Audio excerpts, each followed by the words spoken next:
తెలంగాణలో కాంగ్రెస్ పార్టీ చెప్పేటువంటి ప్రతి మాట బూటకపు మాటే. ఎవరికి ఇచ్చారండి? ఏ వర్గానికి ఇచ్చారండి? ఈరోజు బంజారా కమ్యూనిటీలో ప్రతి ఒక్కసారి మినిస్టర్ వచ్చేవారు, కానీ ఇప్పుడు ఉన్నారా? లేరు కదా. కాంగ్రెస్ పార్టీని మనం ఏ విధంగా నమ్ముతాం? కాంగ్రెస్ పార్టీ యొక్క పంత వేరు. ఈ యొక్క తెలంగాణ రాష్ట్ర సేన ఖచ్చితంగా ప్రతి ఒక్క సామాజిక తెలంగాణ లక్ష్యంగా, సర్వోదయ తెలంగాణ ఆశయగా మేము ఈరోజు తెలంగాణలో నిర్మించినటువంటి ఈ కొత్త పార్టీ నవశకానికి నాంది పలుకుతుందనేటువంటి తెలియజేస్తా ఉన్నా. ప్రతి ఒక్క పార్టీ కూడా మా పార్టీని చూసి కొత్త ఒరవడిని నేర్చుకోవాల్సినటువంటి అవసరం కూడా ఉన్నది. ఈరోజు కవితక్క గారు పెట్టినటువంటి పార్టీ ప్రతి ఒక్క పార్టీకి చెంపపెట్టనేటువంటిది ఉంటుంది. మహిళలకు 33% పార్టీ పదవుల్లో కూడా ఇస్తాం, అదేవిధంగా అసెంబ్లీ సీట్లలో కూడా ఇస్తాం. ప్రతి ఒక్క సీట్లలో 33% అనేటువంటిది ఖచ్చితంగా మహిళలకు ఇస్తాం. 10 ఏళ్ల కాలం పాటు కూడా ముఖ్యమంత్రిగా రేవంత్ రెడ్డి కొనసాగనున్నారు. ఎవరు కూడా పార్టీలు అధికారంలో రావు, ఏ పార్టీ కూడా అధికారంలోకి వచ్చేటువంటి అవకాశాలు ఉన్నాయంటూ కూడా కాంగ్రెస్ పార్టీ నేతలు చెప్తా ఉన్నారు. మీరేమో రాబోయే ఎన్నికల్లో ఖచ్చితంగా కవితక్క సీఎం కాబోతుందని చెప్తా ఉన్నారు. చూస్తూ ఉండండి, రేవంత్ రెడ్డి గారు మీ పగటి కల మీరేం చేస్తున్నారని నెక్స్ట్ వస్తారు. అదే వికారాబాద్లో రైతుల యొక్క భూములు కూలుస్తున్నందుక, భూములు లాక్కుంటున్నందుక, అదేవిధంగా ఖమ్మంలో వెలుగుమట్లలో మీరు ఆ యొక్క ఇళ్ళు కూల్చినందుక, మూసి పరివాహక ప్రాంతంలో ఉన్నటువంటి బాధితుల యొక్క ఇండ్లను కూలుస్తున్నందుక మీరు నెక్స్ట్ దేనికి వస్తారు? మహిళలకు 2500 ఇచ్చినందుక, మీరు ఫీజు రియంబర్మెంట్స్ ఇస్తున్నందుక ఏమి ఇస్తూ ఉన్నారనేటువంటిది మళ్ళీ వస్తూ ఉన్నారు. చెప్పడానికన్నా మీకు ఉండాలి, వినడానికైతే మాకు లేదయ్యా. మీరు ఎట్టి పరిస్థితుల్లో ఇప్పటికిప్పుడు ఎలక్షన్ జరిగినా మీరు గెలవరనేటువంటిది మేము తెలియజేస్తూ ఉన్నాం. జాగృతిలో కూడా మీరు చాలా వరకు ప్రజల తరఫున పోరాటం చేసిర్రు. ఇప్పుడు పార్టీలో కూడా జాయిన్ అయినటువంటి పరిస్థితి కనబడతా ఉంది. మరోపక్క కవితక్కతో కూడా అల్పెరుగని పోరాటం చేసిర్రు. మీకు స్థానం కల్పించేటువంటి అవకాశాలు ఉంటాయంటారు?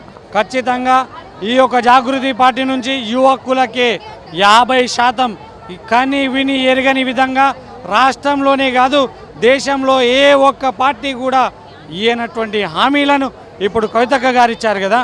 స్టేజ్ పైనే నిరుద్యోగ సమస్యతో బాధపడుతున్నటువంటి నా నిరుద్యోగ మిత్రులకి, అంటే నేను ఒక నిరుద్యోగిగా నాకు ఈ అశోక్ నగర్లో కావచ్చు, చిక్కడపల్లిలో కావచ్చు, ప్రతి ఒక్క దగ్గర నేను ఉద్యమాలు చేసిన. ఈ యొక్క 2 లక్షల ఉద్యోగ నోటిఫికేషన్ ఈ యొక్క కాంగ్రెస్ పార్టీ ప్రభుత్వం కావచ్చు, గత బీఆర్ఎస్ పార్టీ ప్రభుత్వం కావచ్చు, వీరు 2 లక్షలే నింపలేదు. కానీ మా తెలంగాణ రాష్ట్ర సేనగా మేము పిలుపునిస్తూ ఉన్నాం. ఖచ్చితంగా మా యొక్క పార్టీ 4 లక్షల ఉద్యోగ నోటిఫికేషన్లు ఇవ్వబోతూ ఉన్నది. మేము ఖచ్చితంగా నోటిఫికేషన్ ఇస్తాం. ఖచ్చితంగా ఒక పకడ్బందీ ప్రణాళికతో ప్రతి ఒక్క నోటిఫికేషన్ని భర్తీ చేసి తెలంగాణ యువకులను హక్కున చేర్చుకుంటామనేటువంటి తెలియజేస్తా ఉన్నా. దానితో పాటు తెలంగాణ నిరుద్యోగ యువకులకు నేను పిలుపునిస్తా ఉన్నా. నిరుద్యోగ మిత్రులారా, మీకు ఉద్యోగ నోటిఫికేషన్ ఇస్తలేరు అనేటువంటిది అసలు బాధపడకండి. తెలంగాణ జాగృతి మీ తరపున ఉన్నది, పోరాడుతుంది. దాంతోపాటు మీ అందరికీ అవకాశాలు ఇస్తుంది. మా పార్టీలో జాయిన్ అవ్వండి. మీకు ఉద్యోగ నోటిఫికేషన్ అంటే వాళ్ళు ఇవ్వరు, కానీ పార్టీల పరంగా ఏ అవకాశాలు వస్తాయో ఈ యొక్క తెలంగాణ రాష్ట్ర సేన ప్రతి ఒక్క సమయాల్లో మీ అందరికీ అండదండగా ఉంటారనేటువంటి తెలియజేస్తా ఉన్నాం. రాజకీయ పార్టీలు అధికారంలోకి రావడానికి అనేక హామీలు ఇస్తారు. కవిత కూడా అదే విధంగా హామీలు ఇవ్వచ్చు కదా. కవితకి ఏమన్నా ప్రత్యేకత ఉందా? ప్రజలు ఆదరించేటువంటి అవకాశాలు ఉంటాయి. ఖచ్చితంగా అనేక హామీలు ఇవ్వడం అనేటువంటిది వేరు, వాళ్ళు హామీల వరకే ఉన్నారు. ఈరోజు తెలంగాణలో కావచ్చు, మన భారతదేశంలో కావచ్చు, విద్య, ఉద్యోగం, వైద్యం అనేటువంటిది చాలా ఖరీదైపోయింది.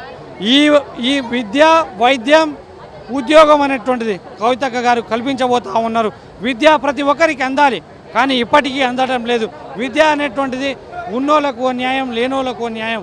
అసలు ప్రభుత్వ పాఠశాలలు అనేటువంటిది కనుమరుగవుతూ ఉన్నాయి కదా. ప్రభుత్వ పాఠశాలలను సక్రమంగా చేస్తే విద్య అనేటువంటిది అందరికీ అందుతుంది కదా. అందరికీ సమాన అవకాశాలు వస్తాయి కదా. అందరూ సమాన అభివృద్ధి జరుగుతుంది కదా.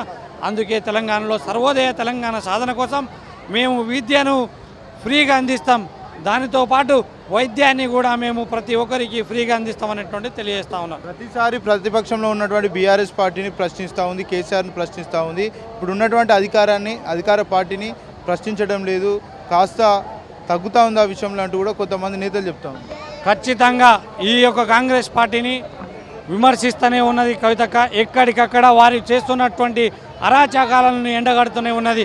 ఫార్మాసిటీలో చేసినటువంటి అరాచకాలు ఉండని, అదేవిధంగా వికారాబాద్లో ఉన్న అరాచకాలు కావచ్చు, ఉద్యమకారుల మీద ఉన్నటువంటిది కావచ్చు, నిన్న రాత్రికి రాత్రి ఆర్టీసీ కార్మికుడు చనిపోతే అపోలో హాస్పిటల్లో అర్ధరాత్రి 1 గంటకు వెళ్ళింది కదా. కవితక్క గారు ఒక మహిళ అనేటువంటి విషయం తెలిసి కూడా ఆ సమయంలో వెళ్ళడం అనేటువంటిది ఎంత డెడికేషన్ అనేటువంటిది ఉండాలి.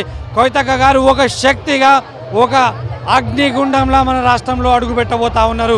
ఈ యొక్క బీఆర్ఎస్ పార్టీ ప్రభుత్వానికి కావచ్చు, కాంగ్రెస్ పార్టీ ప్రభుత్వానికి కావచ్చు, చిత్తశుద్ధి ఉంటే మీరు మాతో పోటీ పడండి, చూసుకుందాం. ఏ ఒక్క ప్రజలకు, ఏ ఒక్క వర్గానికి, మహిళలకు కావచ్చు, విద్యార్థులకు కావచ్చు, యువకులకు కావచ్చు, నిరుద్యోగులకు కావచ్చు, ఉద్యమకారులకు కావచ్చు, ఎక్కడ అన్యాయం జరిగినా అక్కడ మా జాగృతి తరపున తెలంగాణ రాష్ట్ర సేన మేము ఖచ్చితంగా ప్రతి ఒక్కరం అండగా ఉంటామనేటువంటి తెలియజేస్తా ఉన్నాను.